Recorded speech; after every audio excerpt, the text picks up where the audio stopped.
Check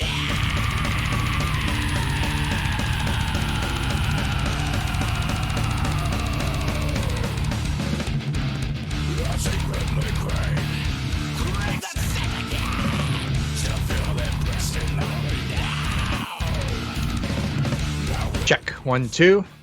Check. You good, Jim? Why did you Think wrap so? it in an actual real pizza? You're like, shut up. Son of a bitch! I don't like this cauliflower. Cauliflower sucks. I don't like it. Oh man.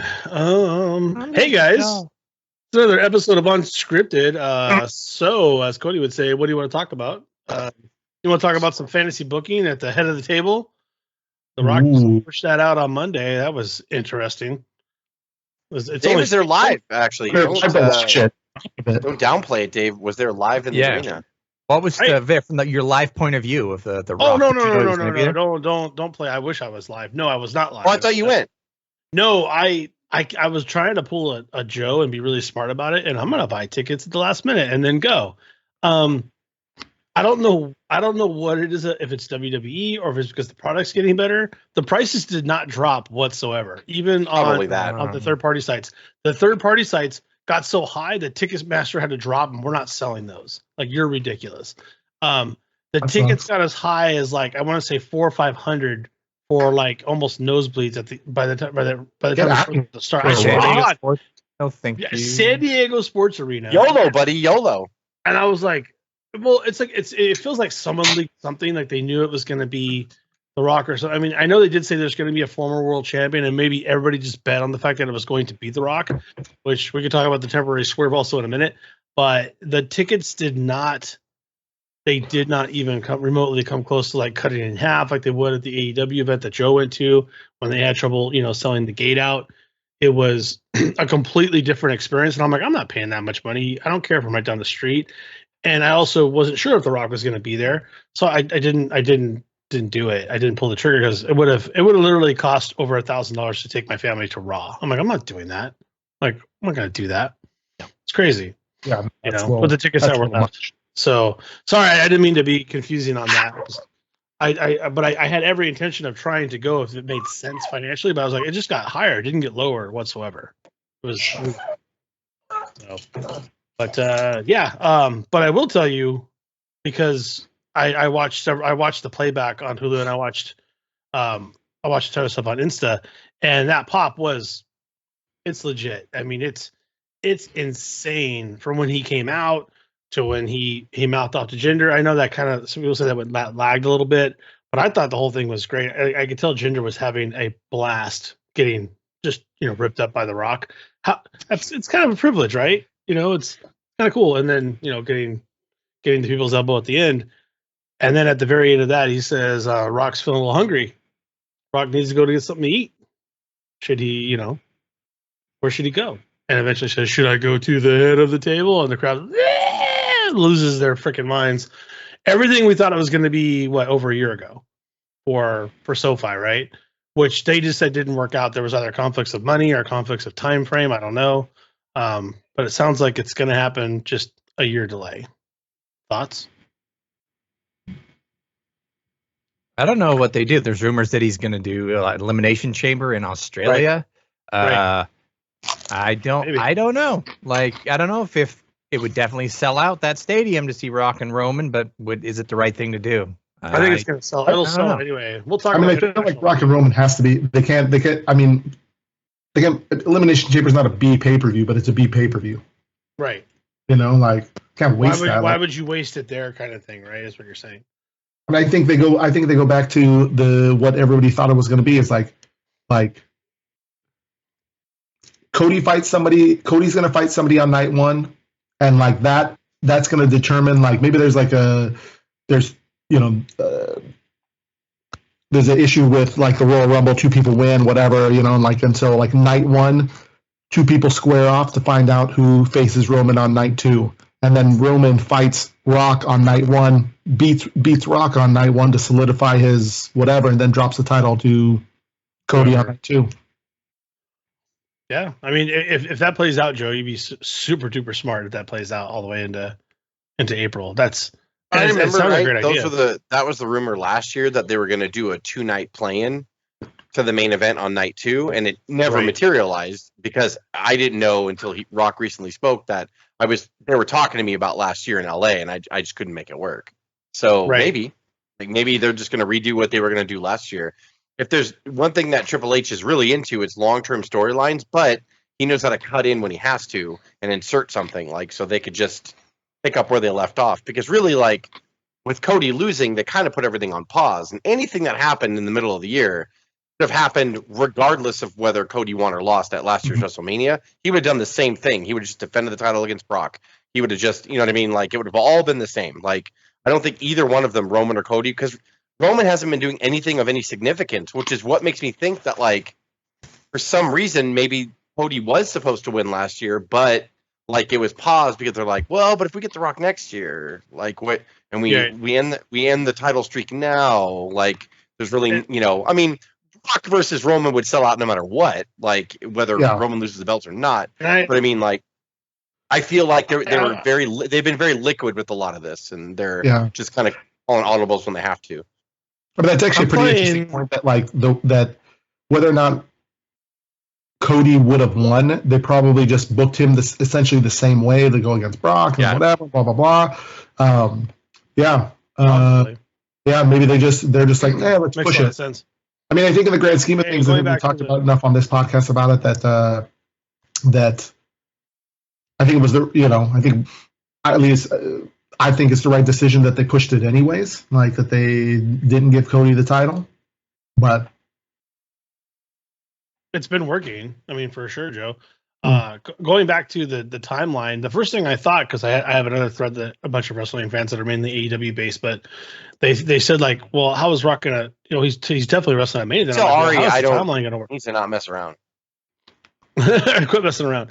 But what I would say is, my first thought was, well, how's that time frame going to work? It's so far out with The Rock's hectic movie schedule and having to account for hundreds of people. You know, like John Cena says, well, I can't wrestle anymore because there are hundreds of people that account for me not being hurt and getting onto a movie set. So I'm like, well, how's that going to work for The Rock? Now, this is pure speculation, but my wife and I actually did a little digging this week and said, well, what is he doing? And you know what comes out like in 2025 is the Moana animated series. So what's a good chance that he's not going to be doing anything physical during this time frame, and he's just recording Moana for voice work for the series, and that's why he's able to make it work now versus a year ago? Because when you think about it, Craig, I mean, you know about this stuff. 4 months is a lot of time to do a lot of stuff if you are a super movie star like The Rock is. And I'm just like, how are you going to make that work? And the only thing I can think of is he's going to be behind a booth for a while where he doesn't worry about anything physically. He doesn't worry about getting his face beat in. He doesn't worry about hurting a leg or an ankle if he's just going to go in and do voice work.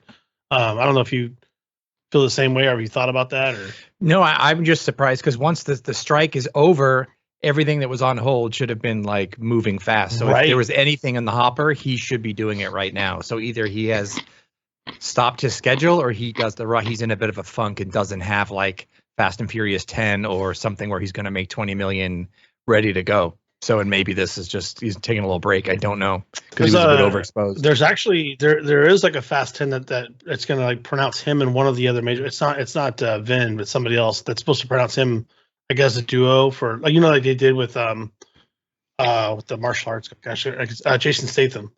They did that. He's scheduled to do that too, but that's been pushed, it seems like, to your point. So there is a Fast 10 that's just him in a duo set, not the family, so to speak. That's also on the schedule. That's an interesting point, though, too, Craig, is that maybe, like, I mean, I feel like maybe he is taking a break just so he doesn't get oversaturated. There was a point where he was oversaturated. It was like, he was at events, he was doing this, every other kind of like nearly straight to DVD style movie that came out was his. Yeah. I mean, like, doesn't really like produce anything that was worthwhile in a long time. I mean, Black Adam did not do well. Like flopped for all intents and purposes, you know, like Hobbs and Shaw was okay. Did you guys say it wasn't terrible for what it was? Like that Red Notice. All right. Red Notice was good, but I thought, that was like a straight. That was Netflix. Not bad. That was a Netflix release, but it's good. It's good. And he said on the Pat McAfee show or Game Day when he was on, it when he was talking about last year's WrestleMania, they couldn't come to an agreement. He was like, we need to do something instead of to finish at WrestleMania. Why can't we do something that starts at WrestleMania? So I don't know what they have planned, but I believe, if you believe what The Rock is saying, the reason why it didn't happen is they couldn't think of something that was worthy of WrestleMania last year. So maybe it's the beginning of some other bloodline thing, or the family. That's kind of how he put it. Craig, you're right. He kind of put it that way. It wasn't like the money or the timing wasn't necessarily a factor. It could have been, but he said the biggest thing was the story just wasn't big enough at the time. Is kind of what he was alluding to. You're right. He did say that. It's not like he needs any money. I mean, I will see. It's free. You know, I mean, he's worth.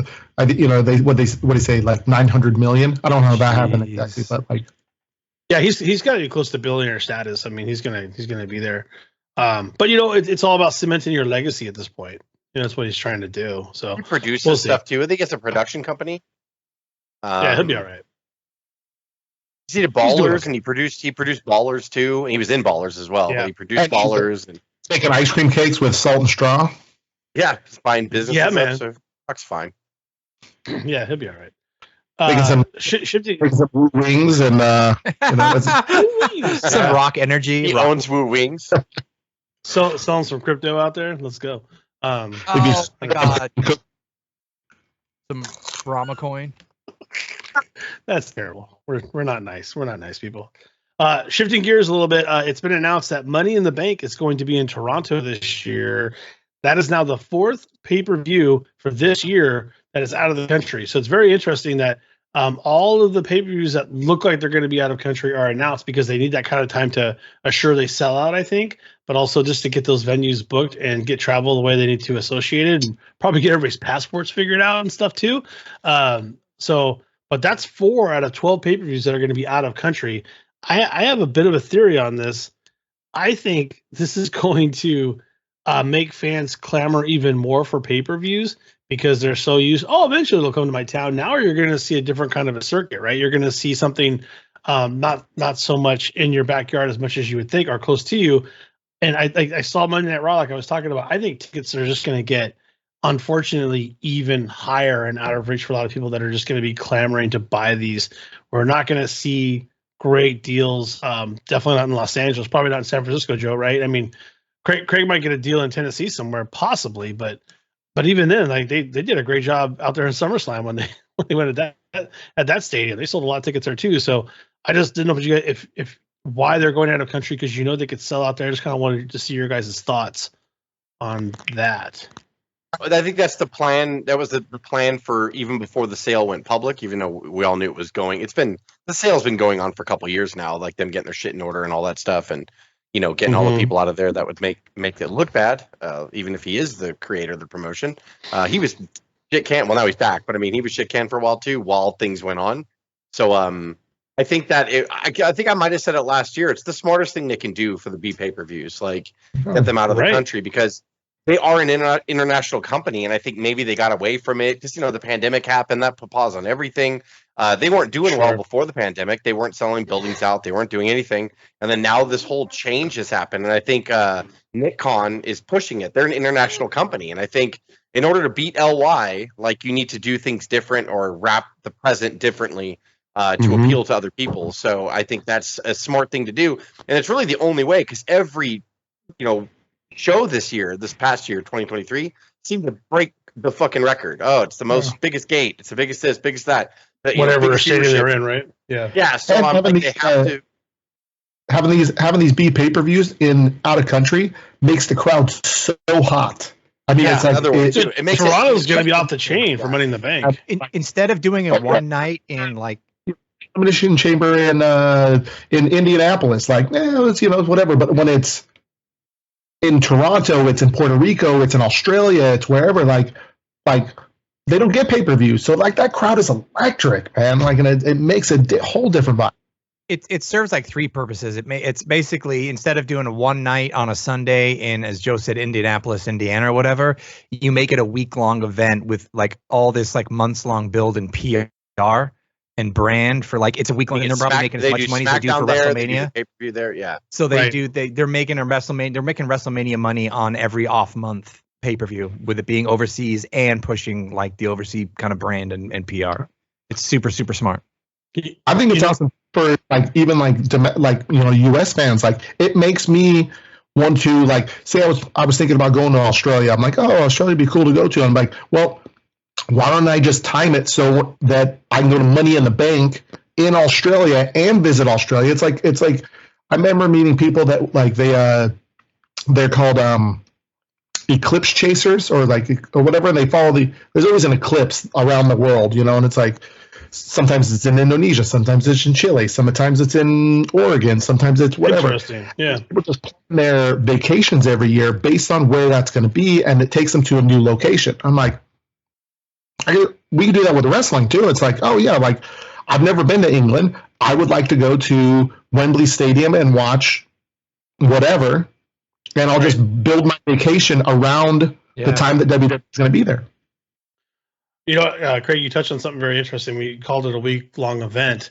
I was thinking of two things. One, it's also a great opportunity to find talent that you may not be able to see except for on tape. You can see them in person. You could hold tryouts in Australia, hold tryouts in Canada, and like they used to go over the country, and then they would bring people in from everywhere just to get them to see if they were going to be a good NXT fit, and that gives them opportunity to that. But then the other thing you said, it just kind of popped in my head. What if these B pay-per-views could be two-nighters? And not just that week-long event you're talking about, the whole SmackDown. What if all of a sudden Money in the Bank became a two-night event? I mean, that would be the next big thing to ramp it up even more for that, to try to get year-over-year increases. They do it. I think they're so money hungry now, and they're being successful. I think they would try. Right? They can never pay $9 billion. They're looking for an ROI big time. Wow. Yeah. And I don't know how true this is or where it started, but there's talk that they're going to cut out house shows totally now because they're not as profitable as everything else. So not without the TV deal, right? Because they're owned by a massive company now, they're also looking forward to be like, okay, when business dips, which everything does, ebb and flow, what would kill us the most? It's always been house shows. Like Bischoff figured that out when he took WCW. Yeah. He decided to, hey, I want to run this company like a TV company because it's owned by a TV company. So why would we keep catering and losing money every time we go out the door? But house shows totally. WWE learned that in the pandemic. During the pandemic, they reported their biggest quarterly earnings ever. Right. Because they stopped going out on the road because that's how much all that expense they were losing. Because at the time they weren't selling out in 2018, 19. They were putting like 3,000, 4,000 fans in a house show, and that's it. So like they were struggling then. So it's kind of money you lose. It's kind of interesting that like Paulie and Bish and Eric they figured it out before Vince did. Vince at one point said he was living off the gate on every event. He was floating money gate to gate. That's how bad it was. Well, because in 1995 there was no TV deals. Like it was just it was more of like, you okay, well, we'll pay for your advertising and all that stuff here, and we'll keep most of the ad revenue, and we'll sign you for a contract for 5 years or whatever. And now it's like a network's like, here's $1 billion, and we want you to stay here for 5 years. Okay, that's crazy. Totally like that was never like. Bischoff kind of didn't understand how to handle that, but he knew that's what WCW's business was. He knew what was always like. That was for sure. Yeah, he definitely see where the industry was headed. Yeah, but I think Vince always knew too. I think Vince just knew it's not time to pull the plug yet on house shows because revenue is important. So even if we're not profiting the way we should be, having cash flow is the lifeblood of our industry. But now, like live house shows, even if it's profitable, has got to be way down the list as far as like their top revenues that they protect and care about. So now it's like they don't need to do it anymore. They'll just sell out. Like Dave says, they'll up the prices for premium live events. They'll start doing, but you got a Raw, a SmackDown, NXT is supposed to start touring, by the way. I think this year NXT is supposed to start going back out like Black and Gold did.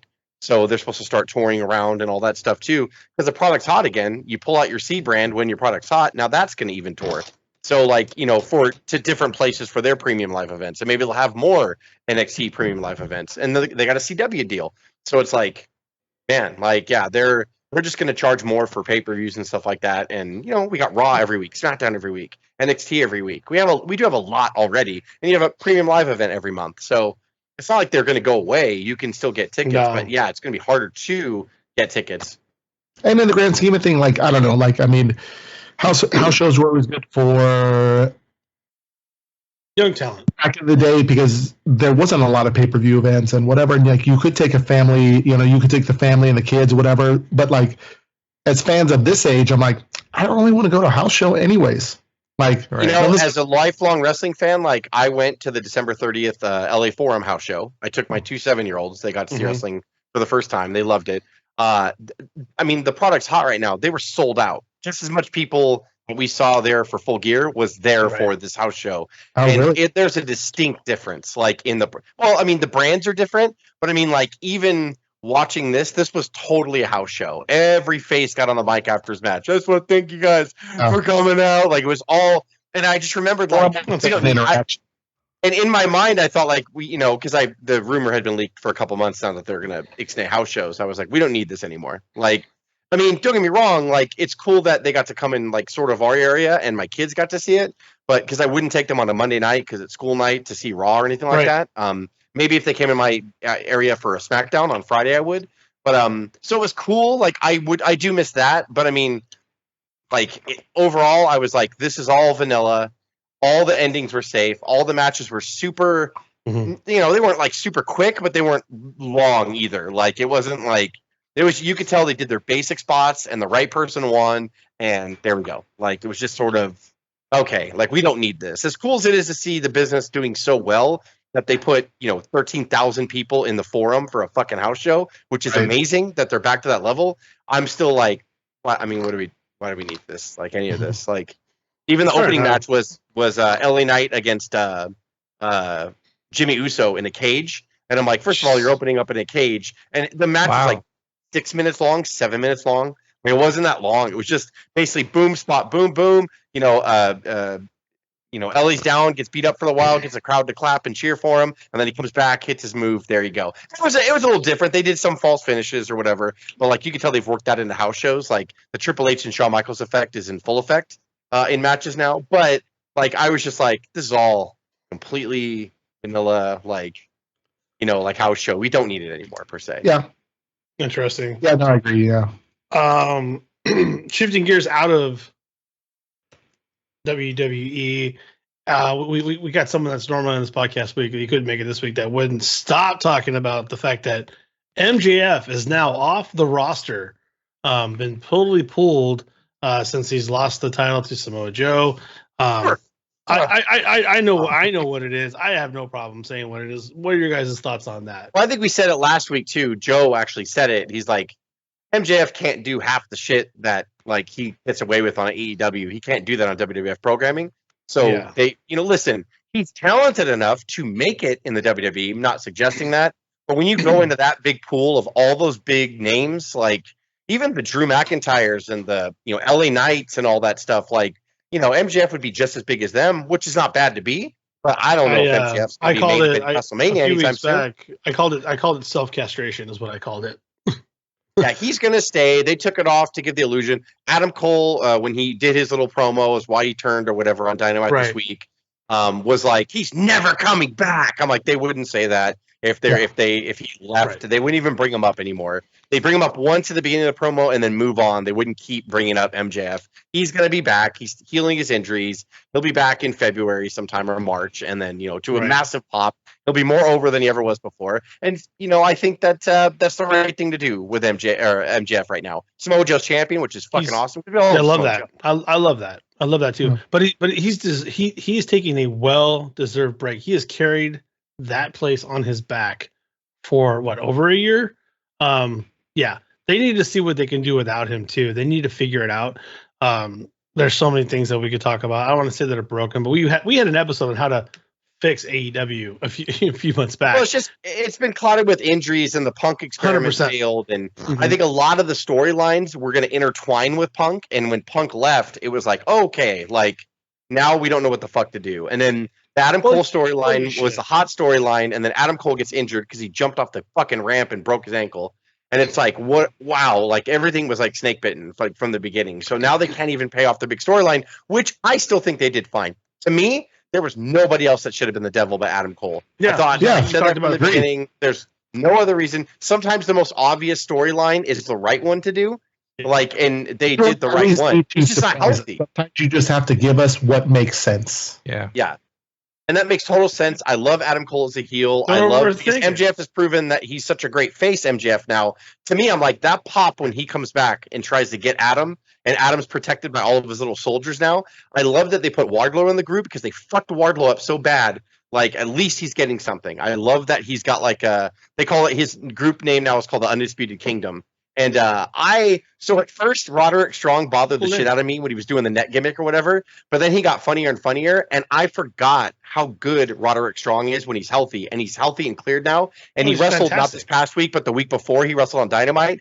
God damn, that guy is still really good. So to me, I'm like, they're good friends anyway, and they were in NXT together. So I was like, they're going to be great. And like, I'm looking forward to his faction. I love it. I love what they're doing with Wardlow. I can see how you can forget about him, but that dude's on point. His fucking mustache is beautiful and lovely, and he's such a dick. And like with his little fucking neck brace, where he still gets wheeled down to the ring on a wheelchair, and then he gets up and fucking wrestles, and then he gets back in. He's like and he goes back. It's the best. Like they're just doing simple stuff. Like they're not overcomplicating it. I think once you get this down, and I feel like the regime in AEW has changed. I feel there's mixed reviews on the World's End pay-per-view. Everybody says the marquee matches paid off and did really well, but the undercard kind of was blah. But that's fine. Like you have timeless Toni Storm. She is amazing, and everything she does is worth watching. The MJF Adam Cole now is, let's see how good Adam Cole is. He was good before with the whole tag team with MJF or whatever. Like it just shows how good Adam Cole is. He's just been hampered with injuries and other things like in his whole stay. And the way Tony Khan pulled Adam Cole from WWE because he didn't want Adam Cole to go to the main roster. He wanted Adam Cole in AEW. So, and then injuries happen, blah, blah, blah. But now I feel that Tony Khan can actually use Adam Cole the way he was. And if you have people on the top now, it really seems like with Omega being out, I'm sure Omega still does his, whatever duties he does backstage. And with the Young Bucks off the air, they're not wrestling all that much. I feel like there's a change, like there's something different going on. You have Bryan Danielson, who's a little bit more vocal backstage and helping them out with their storylines and their match flow. You have Adam Cole, who is great, and so Tony needs to listen to them. Listen, they were the next group. I mean, there's a reason why Adam Cole was so favored by Shawn Michaels in NXT. There's a reason why, because they had the next voice, the future voice of pro wrestling. So let's let them do this. Bryan Danielson's been good. And maybe listen a little less to Jericho, apparently. Well, Jericho and I'm not, maybe Adam Page and Omega and the Young Bucks are still just as vocal backstage, but I don't feel it, and I don't want to feel it. I was referring to his issues, but yeah, I want that locker room to get healthy because we deserve it as fans. The industry needs it to keep a second promotion healthy. Yeah. I feel this year is going to be super optimistic. Hopefully he's going to land a good TV deal with a goddamn streaming option. And then that way people won't get mad if the at World's End pay-per-views aren't great. It's, I only paid $9 for it because I get the fucking service. Rather than people paying $50 fucking and then getting half a good, getting a 1991 card where, half the matches sucked except for the marquee ones. You know what I mean? It's like, that's what we used to suffer when we were kids. I'm less likely to be pissed if I feel like I almost didn't pay for the pay-per-view at all.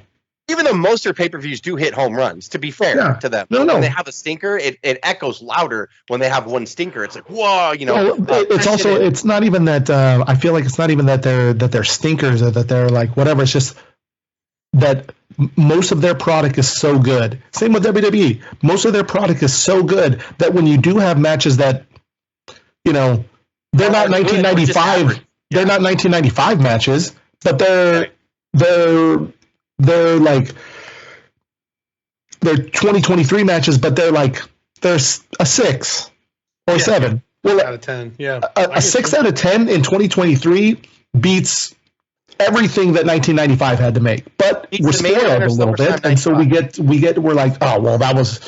I think SummerSlam was that way. It was like, SummerSlam was okay, and then I was like, no, it's actually really good. Like it just. I even looked at cuss afterwards. I'm like, if this is a bad pay-per-view for us or an okay pay-per-view, right? We're in heaven. Like we're in absolute heaven right now. This is amazing. Yeah. Like, hey, Craig, you said something about before we recorded that you saw Tomas Riddle and Mr.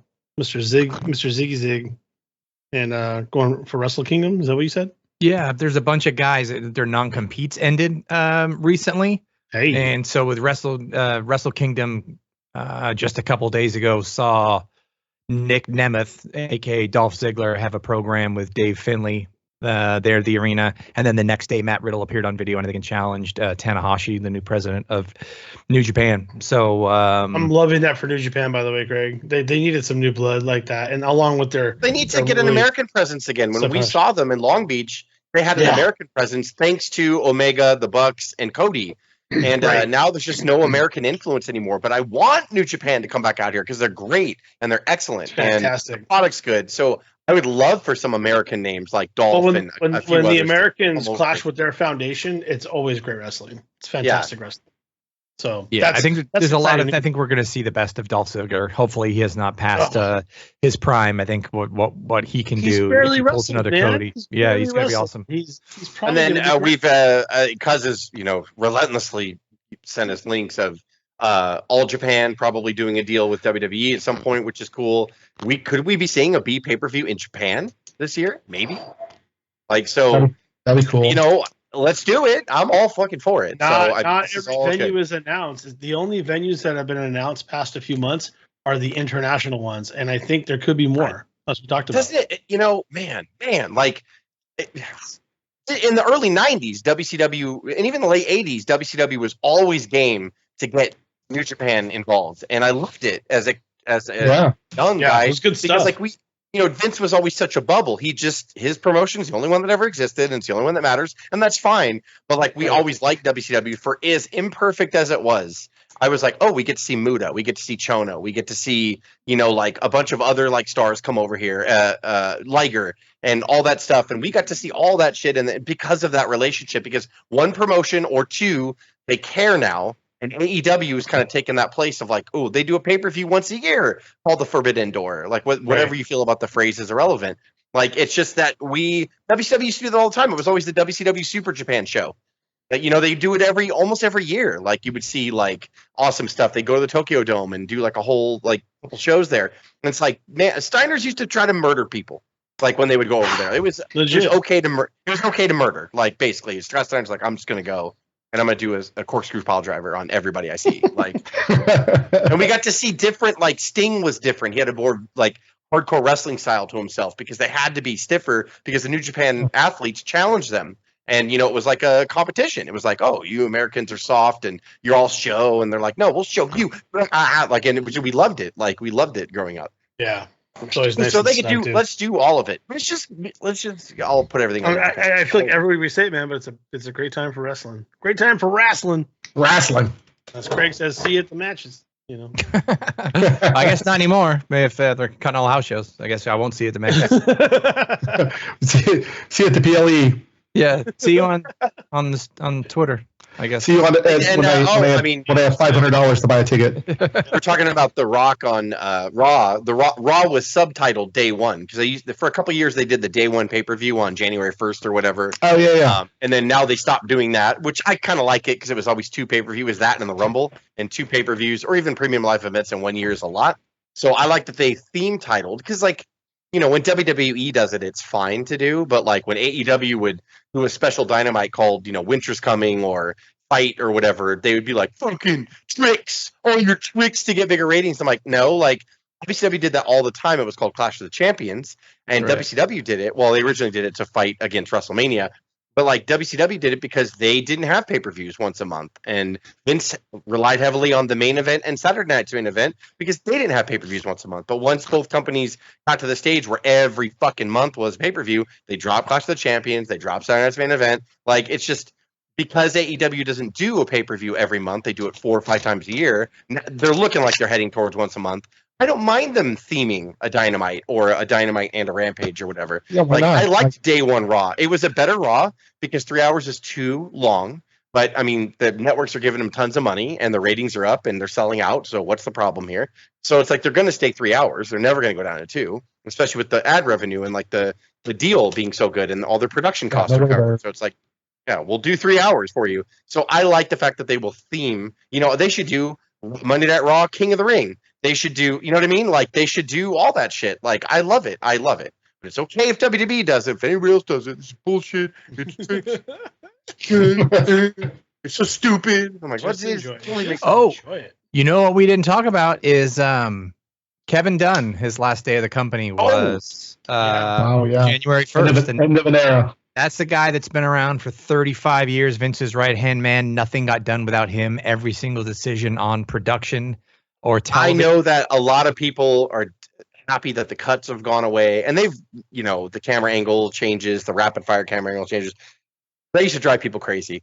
But if I want to talk on the more positive angle, think about all the legendary moments that he probably helped produce.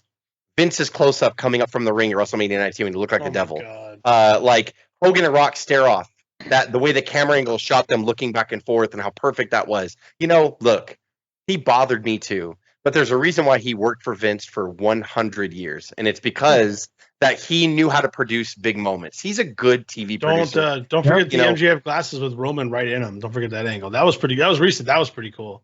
With LA Knight. LA Knight. Sorry. LA Knight.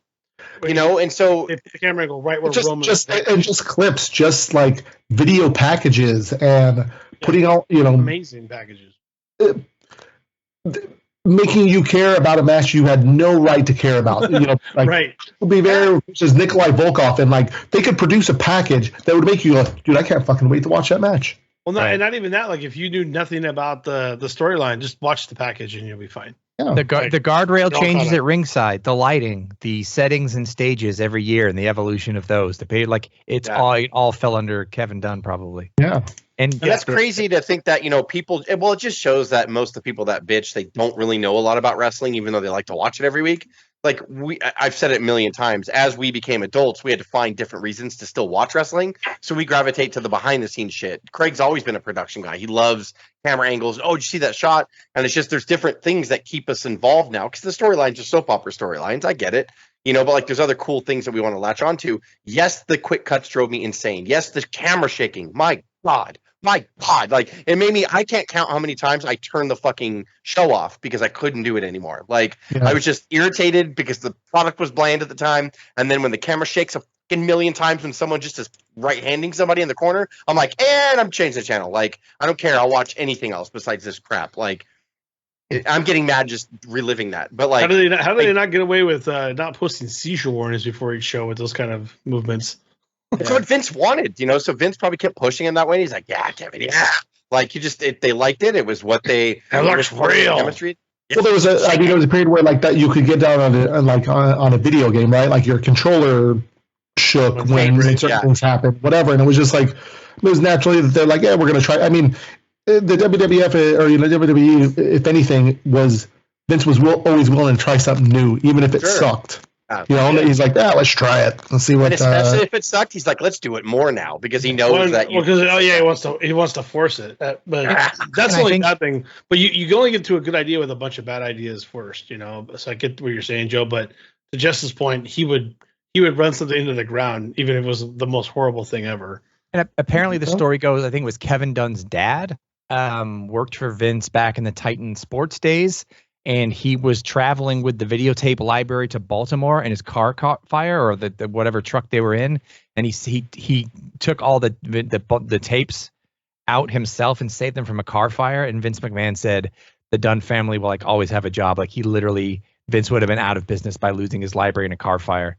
And Dunn's dad is the one that saved the whole thing. So that started and then Kevin started as a producer in WrestleMania 2 or something. So that's how fucking long Kevin Dunn has been next to Vince McMahon in the evolution. I can't think of anybody who's been around longer. I mean, the closest person is Brother Love probably was the closest thing to it, and he got axed in between and came back. So it'd be interesting to see how it evolves without him and whether we see some big mistakes or shots missed or something. Also, there's another thing that Triple H did when he first took over. He gradually changed the product, booking wise, and then now it's where it is now. I did notice changes right away. First of all, there's less shaky, and thank God, and there's less camera angles, and thank God. Less cuts. I hated the cuts. The day one Raw, the vignettes were shot differently. A lot of it was shot different. They were paying homage, the whole setup for the Nia Jax and Becky Lynch. They played from years ago when Becky got her nose broken from Nia in that scrap that kind of formed the man and created Becky Lynch's character. They played that, and they haven't. like Vince was never big on going. I don't want to go back that far. Right. Well, he would how far go do you wanna back to We'll the go back story. yesterday. What happened yesterday? We'll play that. And but Triple H is like, let's go back fucking 5 years ago. Why not? Like, let's say that's why they're so mad at each other, because it makes goddamn sense. And most wrestling fans were obsessed about storyline and the way the storyline continues and everything makes sense and the continuity and all that stuff. So I love it. And stuff already you see it. Becky. Yeah, he pulled and by the way, Nia still won that match, and I'm really excited about that. It was awesome. They got plans for Nia Jax. I'm telling you. Push her like Vader. Push her like, you know what I mean? Like she's a monster. Let her push her. Damn it. Like have her like make that her gimmick. She goes out and hurts people. You know, if Vader didn't somehow break the nose of his opponent or bloody their lip, I was disappointed. Like in a Vader match, I'm like, oh, okay, like what are we doing here? You're not gonna. If I didn't think he broke Sting's back, oh my god, I didn't want to watch a match. He would choke slam Sting, and Sting's knees would fold over his head. Like, and I was like, Sting's dead. And Sting would get up, forearming the shit out of people's like fucking crazy face. I think everything he did to make Foley hurt. If Vader ever let up, I think people would notice it right away. Be like, this is bullshit. Like. He can't. Like his entire WWF run. Basically. Yes, even you go back and watch the Starrcade '93 match with Flair, and he's screaming at Flair. He's like, "Hit me!" Like, he would take his mask off. He'd be like his face is red or whatever. I'm like, "Geez, hit the man!" Hit him! Like I'm yelling at him. I'm like, "Hit Vader! He wants to be hit." Just do it. Hit him. Anybody knows too that like if I hit him, he's gonna fucking hit me back so hard. Like everybody just knows it's coming. Like it's the best. Like you should go back and watch our Vader episode. You know, if you're watching this, it's he's a goddamn treasure. We love Vader. We love him. He took liberties. It's fine. I disagree. I think people are like, you're a big dude. You gotta swing it. Like most people are like, okay, just you do what you got to do. You know.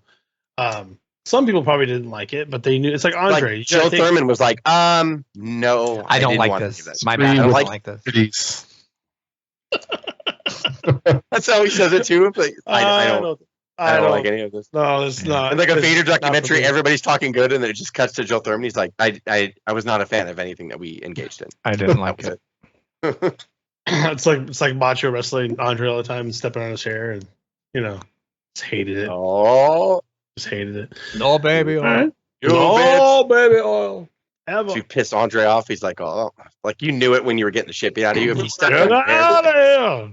What did I do to make you mad? He's like, you don't know what you did. Like, it's just fuck you. As good as a worker as Austin was, like, I mean, even from his own mouth, he's like, I was throwing potatoes, like I was just punching people in the head, like people are like, oh, Terry Funk had the best right hand ever, and it's like because he actually punched you in the face. Yeah. I think it was Foley that said that. He's like, a lot of people, he would always get compliments from new students going like, man, your right hand looks good, and Foley would always cut in. He's like, you want to know why? Because he really hits you in the face, like, and then Funk would just smile. And Austin used to throw potatoes too. I guess Austin used to do it all the time, and people would be like, Austin punched me so fucking hard one time. Like he does like 3 perfect ones, and then and Austin's like, sorry, kid, like under his breath or whatever. And he's like, fuck, man, like, caught you on that one. Daisy. So it's just funny, like who gets kind of talked shit on, like obviously the Steiners were mean, terrible people, terrible. but and Bret Hart, British Bulldogs were awful. Yeah. Did his best to, but Warrior, did he take any more liberties than Vader or the Steiners? Yeah, probably not. But but nobody liked him either. So I think he was a sloppy worker. Like Vader, right. Vader would take if you're like, can I back suplex you off the top rope? Vader's like, and I encourage it. Like it's just Vader, I think, wanted to take it. Like Vader would do crazy shit. If you get me up there, son, go ahead. Yeah, Sting would fucking German suplex the fucking guy, and Vader would land on his neck, and he's like, yeah, like he just liked it. Like, how Warrior was Vader allowed to do that? If he's wrestling like names, he's got to dominate them. But if he's in a big match, he can finally take bumps. He's like, this is fun. That's a good point. Weird, right? Vader was a guy who was like, oh, Warrior just couldn't work. Warrior didn't care. He was like, I don't give a shit. Where Warrior was like, I'm gonna beat the shit out of you, and you can't touch me. He never wanted to take a bump. That's the difference. That's really the difference. That's a good point. Yeah. So anyway, Nia Jax should be pushed harder. That's all. Yes. That's what I'm saying. And that's what we're leaving. We need a huge villain in the women's division, and she's it. With Charlotte out, it's just the way you need to go. It's got a lot of talent right now, the women's division, especially with Damage Control and everything. There's a lot of young I was watching. They did a Christmas picture with all the Raw roster of the women wrestlers, and I was like, God, they're so young. But Rhea needs a giant. Yes, they're not that young, right? Like that's Listen, that's not what I meant. Rhea does. If you get Nia ready, like, which I think that's what they're doing. But see, Rhea's a heel. I don't know. Like, I kind of like Rhea's heel, but I mean, I don't think you're afraid. I think you have like Rhea's someone that you can put in there with the heel. So I would watch Rhea and Nia. And I think when Nia re-debuted, she attacked Rhea. So I think that maybe we need a payoff match. In this weird position where she's a heel, but she also gets fucking cheered. Yeah. You know, like, I mean, she's extremely popular. She's the most popular woman in her division for sure. But you know, she's a heel, so maybe give her somebody to like. Well, when you look on that side of the women's division, because the other side's totally equipped with storyline. You got Bianca over, you got everything else, and so you got Kabuki Warriors, you got everything happening. But with Charlotte going out, I think the storyline got a little wrecked, and they have to kind of fix that and make up for it on Rhea's side. She wrestled someone on Raw that was an NXT up and comer that honestly I didn't really know about. I mean, she was great. She still made some mistakes. You could tell it was a little bit off, but you can tell that Rhea has kind of gone through everybody that she can that's not injured right now on that side of the brand, and Nia is exactly what's needed over there right now, and I think that build could be awesome. It could be really great. We're going to do something with her like them a few months ago, didn't she? Wasn't that part of the storyline? Like, or like whether it was a work or a shoot, whatever. It's like she hurt Rhea in real life and blah blah blah. And there was and she didn't. Yeah, to your point. Yeah. Continue. She really. Yeah. Of course, with the splash or whatever you want to call it. I don't know what the move is called. It's basically the Yokozuna, Yeah, but to Jess's point, you turn her into a monster. You turn her into this like uncontrollable. Like, is it actually in the storyline, or is she actually hurting somebody? I'm like she beat Becky pretty harshly, and they even had the whole blood coming out of her nose and mouth again. Like, I'm sure it felt like a blood capsule to me. It didn't seem real, like how the blood was coming out of her mouth, but like it was definitely trying to make her look like she's volatile, like just brutal. And I loved it. I'm like, Becky lost. It was the best. It was about. I will take Nia up against Rhea or Bianca, because Bianca I think can handle her, and the finishing move of either one of them is going to be them lifting up Nia into their finisher. Like that's basically going to be. So that's just keep going. Everybody keep going. I think those are the only two that could do it. By the way, that can get Nia into their particular finisher and get them over. I don't know how to do it. Up into her finisher and just. All right. So that's where we ended right there. No. Greg, do your famous tagline to sign us out. We'll see you at the matches. See you later. And